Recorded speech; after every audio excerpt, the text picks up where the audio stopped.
বিকেলবেলায় morning duty ছিল, তো বিকেলবেলায় ছেলের টিউশনি গেছে। তো এই সময় কি করব আমি খুঁজে না পেয়ে ভাবলাম একটু কোয়ার্টারের বাইরেটাই যাই। ওইখানে বাবা বসে আছে গোলইটাতে, বাবা ওরকম বসে থাকে বিকেলবেলায় একটু বেরোয়। আর চলুন আমার বাগানটা, ছোট্ট বাগানটা, ব্যালকনিটা আপনাদের সাথে আরও একবার শেয়ার করি। পিটুনিয়াগুলো মনে হয় আর কতদিন থাকবে বুঝতে পারছি না, তবে যতদিন থাকে আমারই ভালো। আর এই যে কারি পাতা গাছটা, এই যে দেখছেন পুরো একদম এখান থেকে কেটে দেওয়া হয়েছিল, অনেকটাই লম্বা হয়ে গেছিলো, আমার ব্যালকনিতে জায়গা হচ্ছিল না তাই জন্য একদম ছোট্ট করে কেটে দিয়েছিলাম। তারপরে আবার ভয়ও লাগছিল যে বড় হয় না পাতা বেরায়, কিন্তু কী সুন্দর একদম হয়েছে দেখুন। আর এই যে পিটুনিয়া আরেকটি, আমার পিটুনিয়াগুলোকে নিয়ে খুবই ভয় আছে, কারণ হচ্ছে গরম তো অনেকটাই পড়েছে, কদিন আর বাঁচিয়ে রাখতে পারি দেখি। তো এই যে জবা ফুলটা, অনেকগুলো জবা আছে আমার এই ছোট্ট বাগানে। কিন্তু চলুন, এটা হচ্ছে হালকা হালকা মানে ঘিয়া ঘিয়া রঙের একটা হয় ওরকম কালারের। আর এই যে নয়নতারাগুলোর কালারফুলগুলো নানা রকমের কালারের হয়েছে বীজ হয়ে। আর এটা হচ্ছে রঙ্গনটা, এটাও ওরকম সেম, আমার বাগানে জায়গা হচ্ছিল না বলে কেটে দেওয়া হয়েছিল, বাট সুন্দর থোকা হয়ে কি সুন্দর কচি কচি পাতাগুলো বেরিয়েছে। এরপরে ফুল হবে।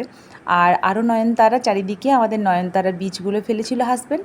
আর একটা কি হয়েছে, জবা গাছে একটা ডাল কেটে এখানে পুঁতে দিয়েছিল, দেখছি ওটার আবার গাছও বেরিয়েছে। বেশ ভালো লাগে নিজের হাতে কিছু লাগালে আর বেরালে গাছটা। আর বেলি ফুলটারও করি এসেছে, একসাথে 6টা মনে হয় করি এসেছে, মানে অনেকগুলো একসাথে ফুটবে। আর এদিকে গোলাপ গাছটাও মানে লাল হয়ে ফুটেছে, এরপরে মনে গোলাপেরও ফুল আসবে। আর এই একটা জবা দেখতে পাচ্ছেন, এটা রেড কালারের লাল জবা, ছোট্ট গাছে করি আসলে খুবই ভালো লাগে। আর জবা ফুলগুলো বেশ ফুটবে এরপরে। আর এই যে বলছিলাম গোলাপ গাছটা, ওই গোলাপ গাছটাতে ফুল ফুটবে, মানে অনেকটাই বড় হয়ে উঠেছে, মানে কড়িটা সামান্য একটু দেখা যাচ্ছে। আর এটা চায়না রোজটা তো ফুটেইছে, এটাকেও শর্ট করে কেটে দেওয়া হয়েছিল, তারপরে আবার কড়ি এসে ফুটেছে। আর একটা হলুদ জবা এই যে ফুটেছিল, আর একটা কড়ি এসেছে, আর এদিকেও কড়ি আছে ছোট্ট। এগুলো সেই মানে কিনেছিলাম জবা ফুলগুলো, একদম ছোটো ছোটো গাছে অনেক বড় বড় জবা ফুল ফুটে, ওই গাছগুলো। আর এদিকেও নয়নতারা আছে, ছোটোগুলো হচ্ছে বড়। আর একটা জবা ফুল যেটা অরেঞ্জ কালারের। আর এই যে আমাদের হচ্ছে অপরাজিতা, থোকা অপরাজিতাটা, এটাও ফুল ফুটছে। গরমকালে কিন্তু বেশ বেশ কয়েকটা ফুল একদম ফোটে, সবসময় পাওয়া যায়। শীতকালেই একটু ফুলের প্রবলেম হয়। আর এই যে এটা হচ্ছে লঙ্কা জবা, এটাও ফুটে গেছে, এটাও অনেকগুলো ফুটেছে, একদম অনেকগুলো করে প্রতিদিনই ফোটে। পুজো করতে তো খুব মানে অসুবিধা হয় না। আর এই একটা হলুদ জবা, এটাও দেখুন খুব সুন্দর, ছোট্ট এইটুকু গাছে এত বড় ফুল, মানে কি বলবো, ফুলগুলো দেখলেই এত ভালো লাগে না। আপনাদের কেমন লাগলো আমার ছোট্ট বাগানটা কমেন্ট করে অবশ্যই জানাবেন। কিন্তু আমরা খুব ভালোবাসি এই ছোট্ট বাগানটাকে, আর খুব মিষ্টি লাগে দেখতে। গাছে ফুল ফুটে থাকলে দেখুন কি সুন্দর, নানা রঙের গাছে ফুল ফুটে আছে। আর আমার ঘরটাকে মানে কোয়ার্টারটাকে আপনাদেরকে একবার দেখাই।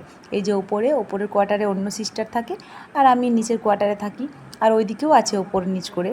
তো যাই হোক, আর বাইরে একটা গাছ লাগানো আছে সাদা ফুলের, সেই টগর ফুলগুলো ছোটো ছোটো হয় না, সাদা ফুল, ওই রকম ফুলের গাছ। তো এটাকে আমার হাজব্যান্ড আবার ইট দিয়ে ঘিরে দিয়েছে, একবার কেটে দিয়েছিল সেই জন্য। তো এখন আবার দেখছি সুন্দর পাতা গজিয়েছে, মনে হয় এটাতেও ফুল ফুটবে এবারে, ফুটলে আপনাদের সাথে শেয়ার করব। আর এটা হচ্ছে আমার ক্যাম্পাসটা, চলুন দেখি। ওইদিকে হচ্ছে সব ছেলেরা বল খেলতে আছে, আজকে এসছি কি না আপনাদেরকে একবার দেখাই। তবে মনে হচ্ছে এসেছে, কারণ হচ্ছে আওয়াজ পাচ্ছিলাম। ফুটবল খেলে এখানে বেশ ভালো, আর হাঁটতেও বেশ ভালো, আমরাও কখনো কখনো হাঁটতে বেরাই, বাট ফুটবল খেলে আর হাঁটা হয় না। ওই যে ছেলেগুলো দেখছেন ওখানে ফুটবল খেলছে। তবে কেমন লাগলো আপনাদের পুরো ব্লগটা কমেন্ট করে অবশ্যই জানাবেন। বাই বাই সবাইকে, সবাই ভালো থাকবেন, সুস্থ থাকবেন।